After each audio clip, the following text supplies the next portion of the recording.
যদি আজ ১০ লক্ষ টাকা থাকে, এই টাকাটা কি আপনার জীবন বদলে দিতে পারে, নাকি এটিই হবে আপনার সবচেয়ে বড় আর্থিক ভুল? বাংলাদেশের শেয়ার বাজারে হাজার হাজার মানুষ ঠিক এই জায়গাটায় এসে আটকে যায়।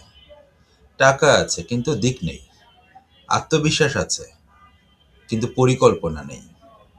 আজকের ভিডিও শেষে আপনি শুধু জানবেন না কোথায় বিনিয়োগ করবেন, আপনি যে বুঝবেন আপনার হাতে যদি ১০ লক্ষ টাকা থাকে, আপনার পোর্টফোলিওটা আপনি কিভাবে সাজাবেন, কিভাবে একজন বিগিনার ধীরে ধীরে স্মার্ট ইনভেস্টর হয়ে উঠতে পারে।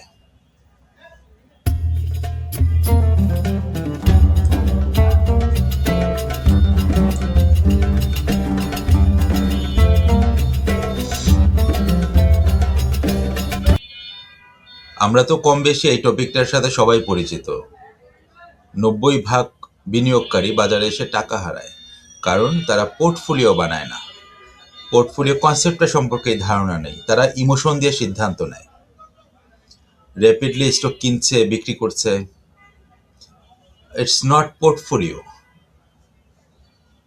তো আপনি যদি লাভ দেখলে লোভী হয়ে যান, লস দেখলে ভয় পেয়ে বিক্রি করেন, অন্যের কথায় স্টক কেনেন, ফেসবুক, হোয়াটসঅ্যাপ গ্রুপ, তাহলে সমস্যা আপনার স্টক সিলেকশনে না, সমস্যা আপনার মানসিকতায়। তো স্মার্ট ইনভেস্টর হওয়ার প্রথম শর্তই হচ্ছে emotion control should be greater to market knowledge.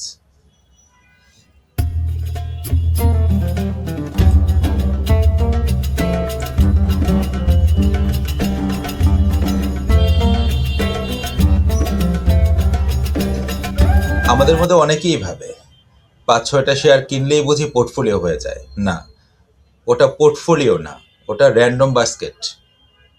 Portfolio মানে হচ্ছে লক্ষ্য নির্ধারিত থাকবে, ঝুঁকি নিয়ন্ত্রিত থাকবে এবং সময় অনুযায়ী সাজাতে হবে। একজন বিগিনার ভাবে এই শেয়ার বাড়বে কিনা, একজন স্মার্ট ইনভেস্টর ভাবে এই শেয়ার আমার পোর্টফোলিওতে কেন দরকার।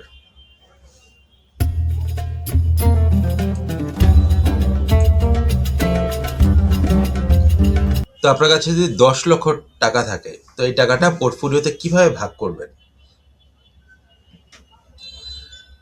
১০ লক্ষ টাকার পোর্টফোলিও কখনো একভাবে সাজানো যায় না, কারণ এক একজনের risk capacity, time Harijan, mental strength এক এক রকম।